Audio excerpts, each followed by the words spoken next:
Olá, tudo bem com vocês? Vindo aqui para mais um vídeo, hoje falando um pouco sobre como começar a ler poesias, né? Essas ideias que eu vou trazer aqui para vocês, eh, já tinham algumas, né, desenvolvidas, porém, eh, veio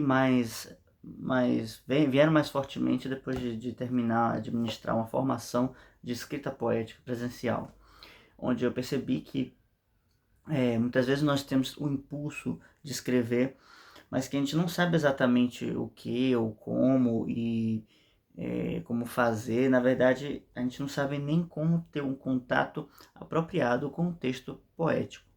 E por isso é importante a gente desenvolver esse contato, tá?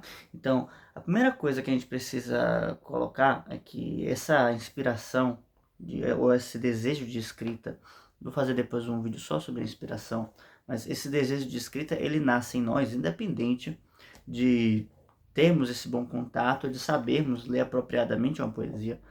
E é, e tudo bem, não há nenhum problema nisso. E podemos começar mesmo sem saber exatamente o que estamos fazendo. Afinal, do contrário, os impulsos, os artistas, eles não existiriam, né? Se nós fôssemos simplesmente pensar que deveríamos sempre ter um contato extremamente correto assim, preparatório, preparatório não, mas que seja, que antecipe todas essas necessidades, ou seja, preciso saber contar as sílabas poéticas, preciso saber entender do ritmo, eu preciso ah, entender exatamente a forma que eu quero trazer, a mensagem que eu quero colocar e o sentido e o símbolo que eu vou carregar essa imagem, essa, esse texto aqui. Ah, não se trata exatamente disso para princípio, para começar, tá bem? E vamos tratar aqui de algumas questões sobre isso, né? Como começar. Claro que no que tange ao contato com poesias, a gente pode começar a desenvolver, ou melhor, a gente precisa desenvolver, não é que a gente pode começar, mas a gente precisa desenvolver em três aspectos, como eu já falei em outros vídeos, né? Existe o corpo, a alma e o espírito da poesia. E precisamos saber quais as chaves de acesso de cada um desses elementos, tá? Ah, é claro que isso pode ser feito, podemos pegar uma poesia e já ler de pronto, né? Sem muita preparação e já entender, mas no geral o que nós fazemos quando estamos começando é trabalhar por partes, tá bem? E claro, acho que esse vídeo ele vai ficar melhor se a gente trabalhar as outras partes dele depois, mas eu vou me ater aqui a desenvolver apenas o aspecto mais corporal da coisa, ou seja, qual o corpo da poesia e a que ele se propõe, né? Então, é necessário a gente entender que quando a gente fala de poesia, nós temos basicamente assim duas escolas ou duas formas de abordagem que seria uma forma mais livre, né, mais solta, que se for realmente uma poesia, ela vai ter ali um ritmo implícito, tá? Pode não ser um ritmo claro, pode até não ser assim um ritmo unívoco, mas vai ter um ritmo implícito, ou seja, vai ter um ritmo ou alguns pontos de ritmo naquele texto que não deixaram dúvidas a respeito do que está sendo transmitido ritmicamente falando, tá? E daí a gente pode ver textos como o de Fernando Pessoa e seus heterônimos, principalmente, mas de Fernando Pessoa também tem, né, textos menos métricos, vamos dizer assim, e que, deixa eu ver alguns outros, basicamente do século XX, né, Fernando Pessoa, Clarice Lispector, hum,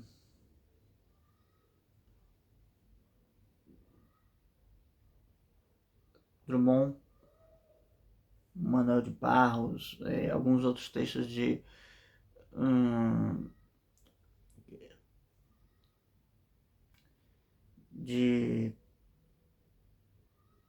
Mário Quintana, mas Mário Quintana ele tem uma métrica também bem desenvolvida, na verdade. Acho que, bom, eu vou, como eu não tenho tanto contato com esses textos, agora não me vem bem à memória, mas no geral, a gente pode colocar como Fernando Pessoa sendo um bom representante quando desses versos assim que a gente chama de versos brancos, versos livres, tá? É, que são aqueles versos em que a métrica não está definida. Você lê e ele parece um texto meio corrido assim, mas se você quiser colocar certas pausas, certas ênfases dramáticas, ela estará lá, essa construção. Há como botar um ritmo claro ali, né? E, claro, isso pode ser diferente, a depender da intensidade que você queira dar a uma palavra ou outra. E vamos dizer que existe uma outra escola ou uma outra linha que se trata dos textos poéticos metrificados, vamos dizer assim, clássicos, tradicionais, que não necessariamente são clássicos, porque podem ser recentes também, mas que têm essa tendência a ser mais classista, vamos dizer assim. Daí então nós temos, né, uma escola que eu já tenho mais domínio. Então a gente fala de quem? Fala de Camões, fala de Boccaccio, fala do Fernando Pessoa de novo, né? Fala de aí sim, o Mário Quintana, ele também desenvolve os textos dele de forma metrificada. Aí Castro Alves, Cruz de Souza, que está aqui, eu vou usar de exemplo, né? Olavo Bilac e muitos outros que vão desenvolver nessa forma metrificada, tá? Ou seja, já tem ali uma forma clara, ou seja, eu leio e já sei exatamente o que esperar. Quais são mais fáceis, quais são mais difíceis de começar, né? Não existe exatamente uma forma, né, de dizer, não, esses aqui são mais fáceis, esses aqui são mais difíceis, porque cada um vai se adaptar de acordo com a sua personalidade, com sua forma de leitura do mundo, vamos dizer assim. Mas, em termos técnicos, é muito mais simples você ler um texto metrificado do que um texto sem métrica. Em termos técnicos também, você consegue desenvolver mais facilmente um texto a partir de uma métrica do que um texto livre, né? Porque um texto livre vai exigir que o escritor já tenha dentro de si um certo ritmo poético, uma certa sensibilidade para as palavras e perceber um pouco de forma. Isso tudo sem ser exatamente racional, mas que ele precisa saber intuitivamente esses comandos, esses gestos, esses entendimentos, tá? Então, e no caso de você preparar alguém para escrever uma poesia metrificada, você começa mais ou menos como um bingo, um jogo, né? Ou seja, você precisa ali concluir tantos versos, né? No caso, por exemplo, de um soneto, que eu trago bastante aqui, são 14 versos em 2 quartetos e 2 tercetos. Né? Essa estrutura, acredito que todos conheçam já desde a época de escola, e tem uma estrutura de rima específica. Essa que depois, né, se muda tanto, né, acontece tantas mudanças, né, vamos dizer, da Renascença para cá, que o soneto ele vai surgindo lá no final da Idade Média, início da Renascença, e, e avança até o nosso tempo, né, e de lá nós temos assim uma forma fixa de rimas, você pensando em Petrarca, a gente tem uma forma fixa de rimas, né? E depois isso vai modificando de uma forma que hoje podemos dizer que as rimas são praticamente livres, assim, né? Não exatamente, mas sim, né? Porque cada um vai fazer a maneira como preferir. Então tá. Como vai se dar esse contato, né? Não, antes disso, antes de começar com isso, eu tendo essa estrutura, eu tendo essa forma, Para quem está começando, eu vou simplesmente completando as linhas ali e pronto, já fiz minha poesia.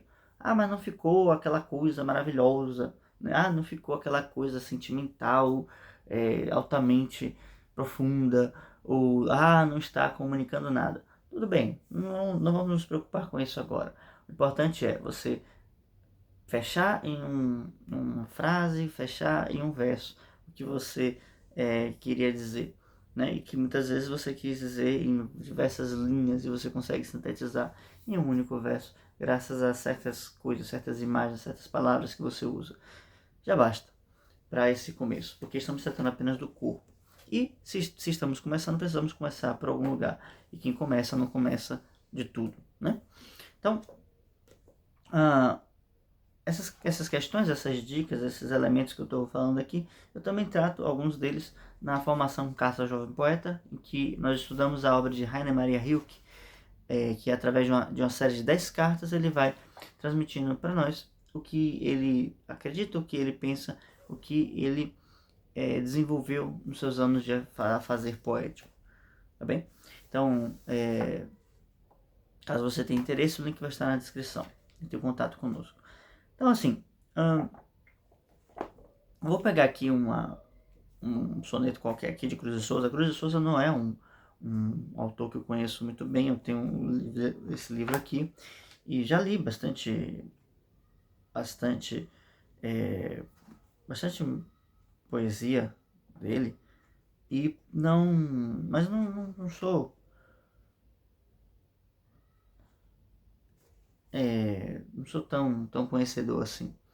No entanto, eu vou pegar aqui esse até para trazer um pouco de variedade aqui, mas para entender, eu não vou fazer uma análise específica, mas peguei aqui um soneto ao acaso, né? Ele se chama Livre. Eu vou ler algumas coisas aqui e a gente vai conversar do que vem a ser, como começar esse contato com a poesia. E, novamente falando, vamos tratar aqui somente dos aspectos externos corporais de um poema. Por enquanto, é isso. E vamos tratar dos poemas metrificados, tá bem? Dito isso, vamos começar aqui. Então, título: Livre. Livre. Ser livre da matéria escrava, arrancar os grilhões que nos flagelam, e livre penetrar nos dons que selam a alma que lhe emprestam toda a etérea lava. Livre da humana, da terrestre bava, dos corações daninhos que regelam, quando os nossos sentidos se rebelam contra a infâmia bifronte que deprava.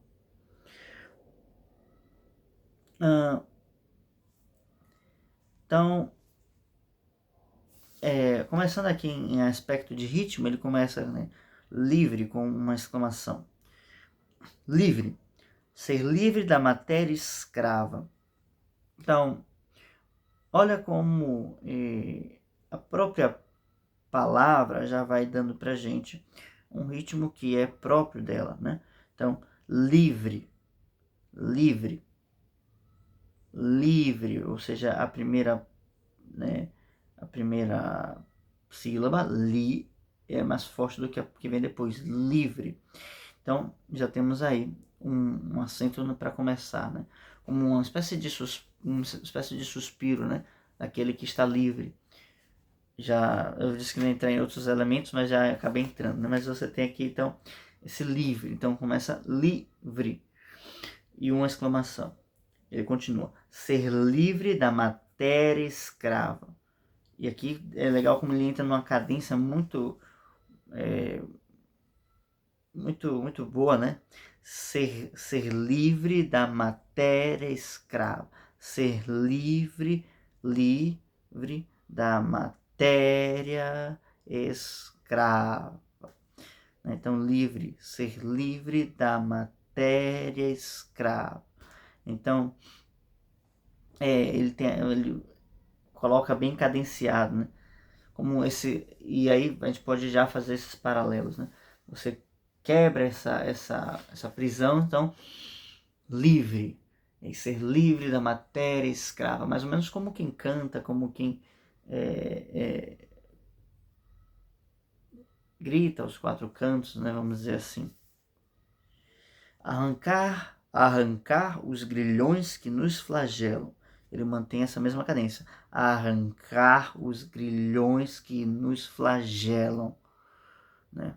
Um pouco diferente o ritmo, mas ele mantém essa mesma cadência, né? E livre penetrar nos dons que selam. Aí já traz um pouco diferente, mas talvez por manter uma semelhança, né? Aqui só manter uma semelhança, mas não simplesmente manter uma igualdade. Mas quando a gente compara o primeiro com o segundo, eles são bem parecidos em termos de ritmo e de acentos, onde estão os acentos. A alma livre penetrar nos dons que selam, a alma e lhe emprestam toda etérea lava. Aí aqui, por uma questão de métrica, eu não consigo falar a alma, eu tenho que falar alma, né? Alma e lhe emprestam toda etérea lava. Então, alma e lhe emprestam toda etérea lava. Aqui já é um pouco quebrado esse ritmo que a gente viu antes, né? A alma e lhe emprestam toda etérea lava. Finalizando essa cadência que ele colocou antes, né?